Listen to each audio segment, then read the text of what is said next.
arc-en-ciel et iris vous donnent le sourire.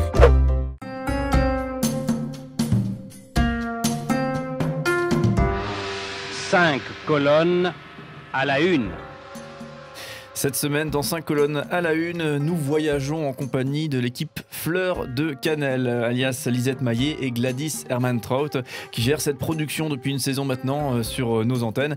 Et du coup, bien sûr, on parle d'Amérique du Sud. Et là, pour le coup, un sujet un petit peu moins sympathique, un petit peu moins fleuri, puisqu'on va évoquer la situation du Covid en Amérique du Sud et recueillir les retours que vous avez de vos proches qui sont sur place.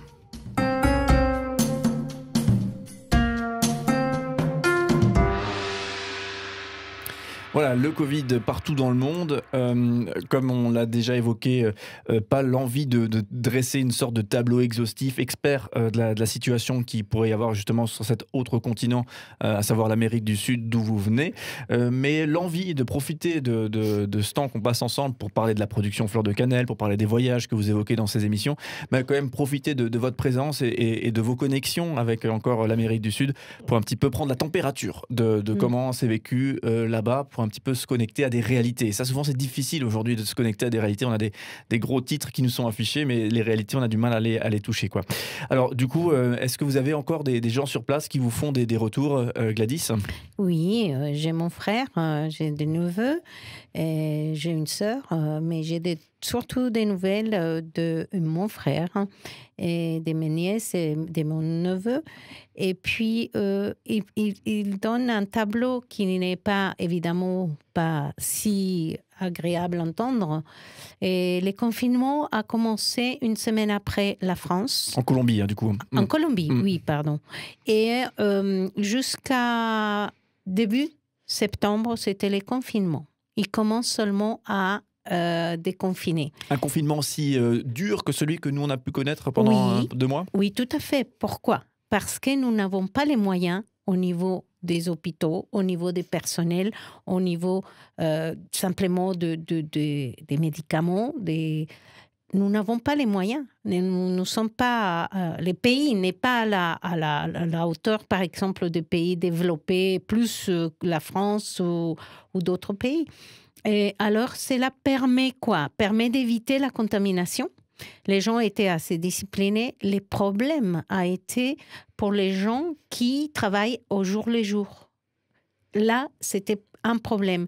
Les gens qui vendent dans des petits kiosques des friandises, des boissons, qui vendent des légumes, des fruits, pour eux, c'était une catastrophe économique. Lisette, au niveau du Chili, des retours justement sur place ou peut-être au-delà en Amérique du Sud ? Alors, ce que tu disais au tout début, c'est ce problème de réalité. J'ai parlé à toute ma famille, mes amis, mes connaissances, avant le confinement qui s'est produit en Amérique du Sud. Je dis, il faut faire attention. Et personne ne comprenait de quoi on parlait. Ici, on était confinés, on était en panique absolue. Et là-bas, on faisait la fête. C'était vraiment... Comme nous, alors que les Chinois étaient déjà... Exactement. Voilà. Et alors, une fois que c'est arrivé, tout le monde, tous les pays s'est confiné. Après, c'est difficile de parler. Je peux te donner... je peux vous raconter ce que ma famille et mon entourage vivent, mais c'est toujours très, très délicat d'aller plus en profondeur. Par exemple, ce que Gladys dit, il n'y a pas de moyens. C'est sûr, chez nous, au Chili, il n'y a pas de moyens. Sociale, particulièrement parce qu'on venait d'une crise sociale très très forte qui continue maintenant post-confinement. Mais par contre, on n'a jamais manqué de masques, on n'a jamais manqué de tests. Donc le manque de moyens est très relatif. On avait tout à fait les problèmes de migration, le problème de vendeurs ambulants, le problème de travail précaire.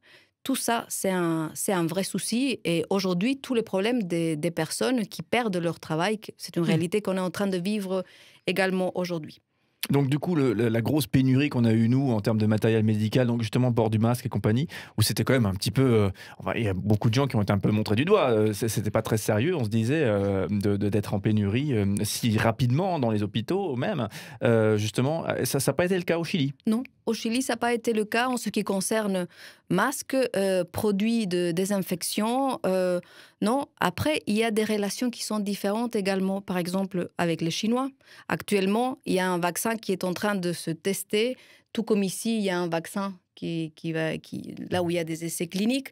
Donc chez nous également. Alors après, on rentre dans des considérations politiques et autres où je me sens complètement incapable de donner mon avis, mais effectivement, on n'a pas manqué de ça. Après, le problème au niveau hospitalier, ça c'était très difficile. Ça reste un vrai souci. Et il faut dire, oui, en Colombie, les gens sont très raccourcifs. Donc, ils ont commencé tout de suite à faire des masques eux-mêmes en tissu, tout de suite. Et même à vendre. Il n'y a pas des lois comme ici avec des tests, c'est pas autant contrôlé. Et donc, ils pouvaient être munis des masques assez rapidement. Et les tests, ça a été autre chose, un peu plus difficile, mais nous avons un scientifique assez connu dans l'Amérique latine qui avait averti et qui a dit et qui a préparé en amont les choses. Donc, à ces niveaux. Mais tout le monde n'a pas été testé. Puisque le confinement, c'était l'objectif du confinement, d'éviter les contaminations. Et le confinement a été assez rigoureux. Oui, la période était très longue, hein, finalement, très en longue. Colombie. Mais alors, du coup, on connaît la situation du Brésil, très durement touché par le virus. Oh, oui. Est-ce que c'est le cas aussi, justement, des autres pays d'Amérique du Sud, donc notamment le Chili, la Colombie, ou est-ce qu'il y a des chiffres beaucoup plus légers par rapport aux personnes touchées et aux décès? En Équateur, ça a été une catastrophe. On a vu des vidéos où les gens mouraient dans la rue devant tout le monde. On a vu des cadavres abandonnés dans la rue. On a vu un cercueil brûlé au milieu d'un parc. C'est des choses, des situations qu'on peut pas concevoir ni imaginer. Mais parce que, justement, les gouvernements ont été démunis, il n'y a pas de moyens. Ça, je l'ai vu au niveau de l'Équateur, par exemple. D'accord. Pour le Chili ou plus largement? Ce que j'ai vu, moi, c'est que cette crise a mis en exergue vraiment les écarts, les différences sociales et les problèmes de pauvreté, les problèmes de d'injustice sociale. On ne pouvait pas le voir. On pouvait imaginer un petit peu avant la crise. Il y avait des problèmes au Liban, il y avait des problèmes au Chili, il y avait des problèmes un peu partout dans le monde. Après, tu parles du Brésil, mais parce qu'il y avait Bolsonaro aussi. Voilà, on va pas, de nouveau, je ne rentre pas dans des considérations politiques, mais ça a mis en exergue toutes ces différences. Et finalement, l'Amérique du Sud, aujourd'hui, c'est un continent qui souffre énormément parce que cette crise va lui coûter très cher. C'est difficile pour les Français peut-être de réaliser à quel point vous avez une chance inouïe d'avoir un système qui finalement protège pas mal les personnes qui sont dans des situations un peu de vulnérabilité. Exactement. Donc on voit bien qu'il y a des situations très dures en France qu'on n'aurait pas pu imaginer il y a quelques mois, mais malgré tout, c'est un pays et c'est un continent qui a beaucoup de ressources pour aider sa population. Et nous, on ne les a pas en Amérique du Sud. C'est vrai que des fois, lever la tête pour bien comprendre la chance qu'on a, même s'il y a plein de choses à traiter, des problèmes à régler, bien entendu. Mais des fois, ça fait du bien quand même de se rappeler un petit peu toute la chance qu'on peut avoir, effectivement. Du coup, la situation d'Amérique du Sud, est-ce qu'on a été exhaustif? Est-ce qu'il y a des choses à rajouter par rapport aux échos que vous obtenez de la réalité sur place, de ce qui se vit sur place par rapport à cette situation Covid? Actuellement, on dirait qu'il y a une évolution qui est plutôt positive. On rentre au printemps. Donc ça pourrait aider. Moi, je vois que dans mon pays, il y a un déconfinement par région qui est intéressant. Par contre, les personnes âgées, je le sais par mes personnes âgées là-bas, on les protège beaucoup. Mais économiquement et financièrement, un confinement total vécu comme ils l'ont vécu, ce n'est plus possible, ce n'est plus viable. Alors, oui, Gladys. Économiquement, les pays, évidemment, est mal, est très mal. Mais ce qui est intéressant, c'est qu'ils ont pu commencer et continuer le télétravail. Et ça, c'est important pour l'économie. Ils ont commencé à ouvrir fabriques et l'industrie pour faire marcher l'économie, mais je pense que ça sera dans le monde entier, pas seulement dans nos pays, que les retombées économiques vont se sentir un peu plus tard.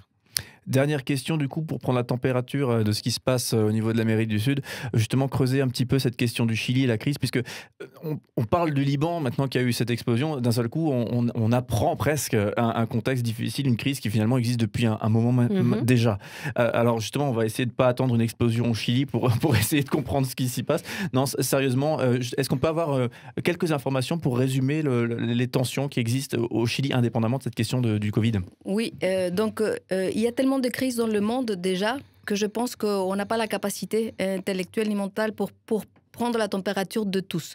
Alors le Liban avait commencé bien avant, le Chili également.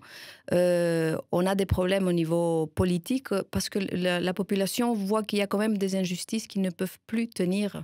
Donc actuellement, il y a un référendum qui aura lieu pour voir s'il peut y avoir un changement de constitution qui serait une réponse pour une grosse partie de la population justement à ces injustices-là. Donc, il y a un fort désir de changer la constitution qui a été établie lors de la dictature militaire pour ouvrir une page blanche et pouvoir réécrire un peu comment le pays veut se positionner, comment on fait une loi pour l'eau, on fait une loi pour les retraites, parce que tout semble aujourd'hui injuste. Voilà, donc on verra ce qui se passe. Gladys. Ce qui complique la chose en Colombie, c'est aussi son arrière-plan. On connaît la Colombie par les cartels, on connaît la Colombie par la pauvreté, par la guérilla.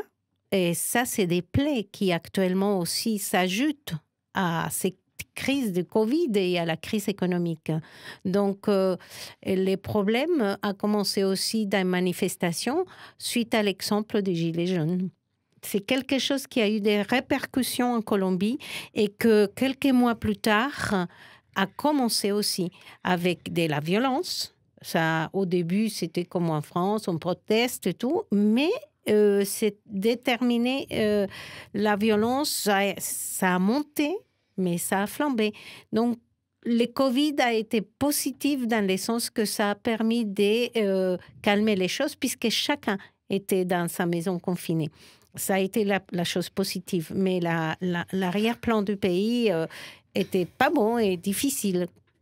Après, quand les problèmes sociaux sont tellement importants et il y a tellement de difficultés pour une partie de la population, effectivement, le Covid est venu un petit peu caché.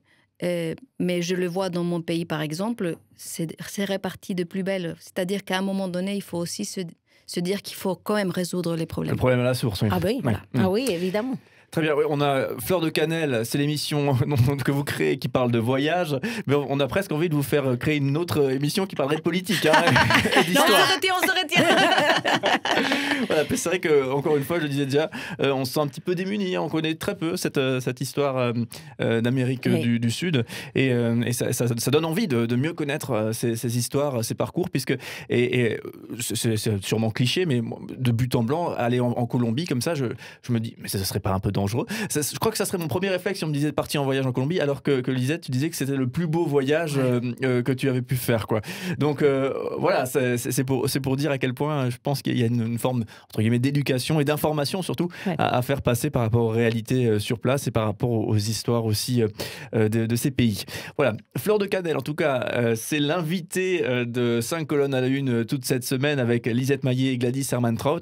Donc on vous retrouve demain encore.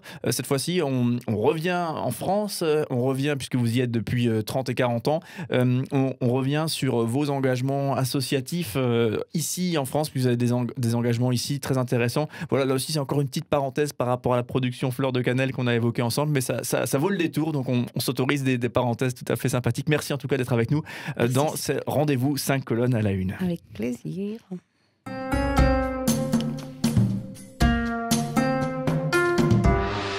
5 colonnes à la une.